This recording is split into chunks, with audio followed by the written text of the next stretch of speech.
ဒီကတော့ဆက်ထားတဲ့မြေဆွေးလေးတွေပါမြေဆွေးလေးတွေကိုအောက်ဦးတွေကိုနည်းနည်း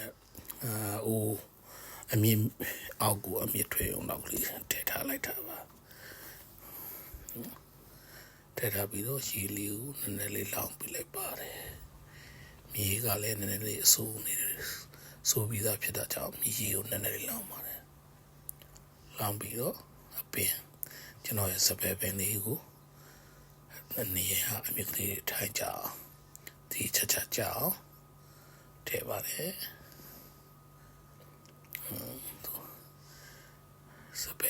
စပယ်ပင်ကတော့ခိုင်းသူအပင်မှာခိုင်းနှိမ်ပြီးတော့ထားတဲ့အတွက်အမြင့်တွေတခါတည်းထွက်ပြီးသားကိုဖြတ်ပြီးယူလာတာပါ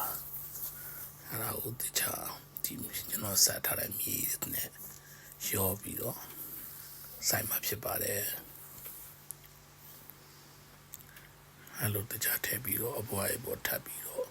မြေကိုဖုံးမှာပါမြေကိုသူတခြားမလေးဘောနော်ပလဲဖုံးလိုက်တာအမြင့်တွေမြုပ်သွားတယ်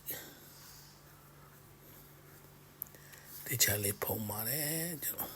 ဒီမြေတွေကတော့ကျွန်တော်စိတ်ချေးနဲ့အဘောတိုးချေးနဲ့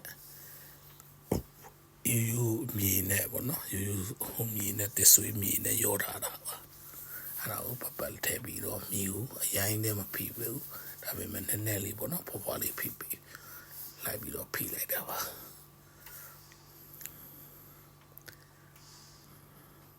ဖိပြီးနောက်မြေလေးနည်းနည်းလေးထည့်လူသလောက်ပေါ့နော်အိုးပြေအိုးယူပြေချင်တယ်အောင်မထည့်ပါဘူးကျွန်တော်ဟိုဘက်ပြေးမှာအညုံလေးပေါ့နော်အညုံလေးရှိတယ်အညုံလေးနည်းနည်းလေးမြုံထည့်လိုက်တာဟိုပြေအောင်မထည့်ဘူးဘာလို့လဲဆိုတော့နောက်တစ်ချိန်ကြာရင်ဒီမြေဆွေးလိုအပ်တဲ့အချိန်ကြာရင်ထပ်ထည့်ဖို့အတွက်နေရာလေးချန်ထားတာပေါ့နော်ဘွားဘောမြေဆွေးတွေကိုစိတ်ချီတွေပဲလိုအပ်တဲ့ဖို့အတွက်အဲ့ဒါလေးပြီးသွားရင်တော့အရွယ်ကြံနေကိုထပ်ချွေပြလိုက်ပြီးအကုန်လုံးချွေပြလိုက်တာပေါ့နော်စပယ်ပင်ဆိုတော့ပြိုတဲ့အချိန်ကြာရင်အရွယ်ကြံနေအကုန်လုံး